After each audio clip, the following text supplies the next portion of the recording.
Hey, it's Mike. Thanks for tuning back in. So I didn't get 5 more of my ACE100 list out last week, so I'm going to get 5 out today. Maybe we'll do another 5 this week. We'll see. So this is numbers 59 through 55. We are getting almost to the top 50, and time for me to make a decision about how many I'm going to do per week. From there, I think I'll stick with 5. I'm enjoying 5. I think this works very well, but open to your feedback. So number 59 here is the 1985 Topps or OPC Mario Lemieux rookie card. Now, for me, like I've got the Wayne Gretzky rookie I got this year. I should show this, right? I don't have it ready, actually. Let me see. To me, it doesn't matter if it's Topps or OPC. It doesn't say on the front. You can't tell on the front. I'm sure some of you are going to say, oh, you're going to tell by doing this. I've got a Topps and I'm thrilled to have it. In fact, the Lemieux in OPC is a little bit more plentiful in the PSA pop, interestingly. There are about 7,200 OPC in the PSA pop and just over 7,000. So almost identical, but a little bit more. So I found that really interesting. Of course, Lemieux led the league in points 6 different seasons. Won 2 Stanley Cups as a player and then 3 as an owner. The only player in NHL history to have his name on the Stanley Cup as a player and as an owner. Pretty neat. He won the Olympic gold medal for Canada, which, I mean, it's fun. He had such a great career. 3-time MVP or Hart Trophy winner. I'm not a hockey fan, so anytime they talk about like the Conn Smythe Trophy, which he also won, I think, twice. Was it 91 and 92 when he won the Stanley Cups? He won the Conn Smythe Trophy. What is that? He was the MVP of the postseason. Why don't they just say that like all the other sports? I don't know. Hockey's special. So a 10 in the OPC is $45,000. In Topps, it's only $10,000 for recent sales. Now, 10s are almost twice as plentiful. So I don't know why price difference is that great. Maybe just because people think that the OPCs are much rarer. They're really not. There were like 50 OPC in the 10, and I don't know, 80 or 90 in Topps. You can get a 7 for about $350 of the Lemieux. You can get a 3 for under $100. That's probably where I'm going to land, is in the very low pop, great high appeal point. For the Topps, you can get an 8 for $300. You can get a 5 for under $100, and that's probably where I'll go. Is Topps 5. I don't need it to be some special different brand that you can't tell by looking at it. I know that's important to some of you. That's fine. It's not to me.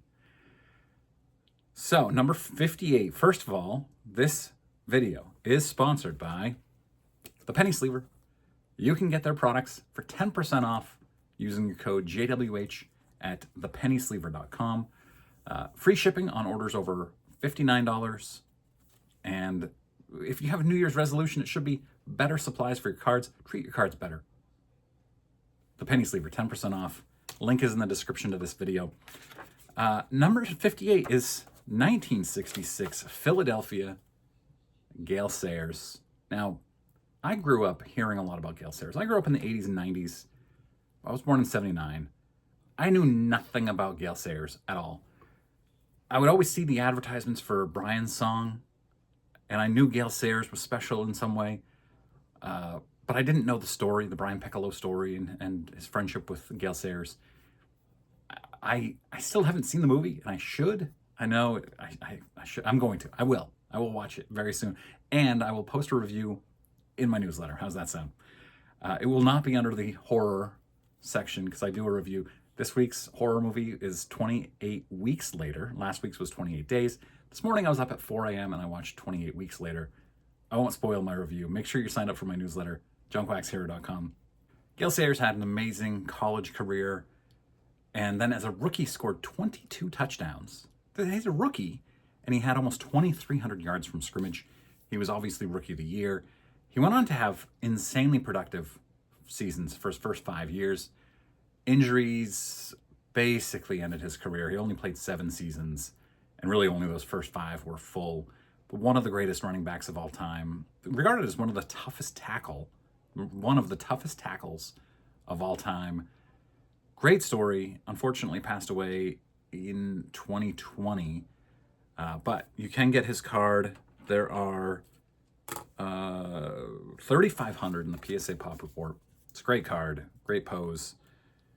You can get a 7 for $700, or you can get a 2 for under 100. And I bought this. This is a 3. I got this at the National for, I think, just over $100, but I don't really remember. Number 57, 1935, and I'm not going to pronounce this right. Somebody, you can try to teach me how to pronounce this. Patrio Joe Louis. 1935. We're getting into more vintage. You see now, we've gotten through the junk wax for the most part. We're getting into the more vintage, and it's about, as I get this list going, it's about not only who the players are or were, but also how iconic their card was. This card that I've chosen. So it's this combination. Joe Louis was the world heavyweight champion from 1937 until he retired in 1949. That's bonkers, you guys. He has successful title defense 25 consecutive times. It's crazy. Now, that's not it for Joe Louis. He's also regarded as the first African-American nationwide hero in the United States because of his boxing prowess, but also he helped integrate golf in 1952. While there are reports of other African-American golfers who played in pro tournaments in the 1940s, the PGA Tour advertised his appearance in 1952 as the first, and he is considered to be kind of the catalyst for the integration of golf. They said that he broke the color barrier in that 1952. It was a sponsor exemption into a PGA Tour tournament. This card, PGA population, PSA population of about 500. You can get an 8 for $1,000 or a 4 for under 100. So mine is a 4.5, and you can guess roughly what I paid for that. Thrilled to have, these low to mid pop 90-year-old cards. 90, it's 2025, you guys. We're almost, and remember, it's probably July 1st. I haven't done the math, but July 1st, we will be closer to 2050 than we are to 2000. Should blow your mind, right? Yeah. All right, number 56. I don't have this one, unfortunately. Hope to at some point. Is the 1926 Lambert and Butler Bobby Jones card. Bobby Jones, amazing story. This is why I wanted to do one per player. Instead of speeding through their stories, I wanted to kind of give them their own video, but that's okay. So Bobby Jones was an attorney, and that's where he made his money, and he stayed as an amateur golfer because he didn't need the money from golf because he was a lawyer. And he would regularly beat the top pros in the world, even though he was an amateur. He co-founded the Masters. He founded Augusta National Golf Club. And his innovations in the Masters tournament were implemented across all tournaments. He just had such great ideas. He retired at the age of 28 because he was just done with golf. He played in 31 majors, won 13 of them, and he was top 10 in 27 of those 31 majors. That's bonkers, you guys. Now, this is, it's the Lambert and Butler. PSA Pop is about 400, which I felt was pretty reasonable. A 5 you can get for $700. You can get a 1 for under $200. Some people say, well, you got to have his 1932 US Caramel. That one's tough. The PSA Pop is only like 70 on that one, and you're going to pay over $1,000 for any of those cards. So I stuck with the Lambert and Butler. It's also 6 years earlier, and I think it's a better photo. Let me know what you think, which one of these you prefer. I know some of you prefer low pop. I get it, but I prefer this. And speaking of amazing golfers, number 55 is Jack Nicklaus and his 1971 Barrett & Co. I think it's a Famous Sportsman series, 1971. PSA Pop is 400 of this. You can get a 4 to 5 for about $700. There are not a lot of sales of this, interestingly, at least not in the lower grades. I don't need to say much about Jack Nicklaus. He won 117 tournaments, 18 majors, which was 3 more than Tiger. Also very famous for his golf course design. All-time great. Unfortunately, not as iconic of a card. So, does Jack Nicklaus belong or Bobby Jones belong higher? As an athlete, maybe. But this is, a combination of how iconic those cards are. And some of you might say, well, the U.S. Caramel 1932 Bobby Jones is more iconic.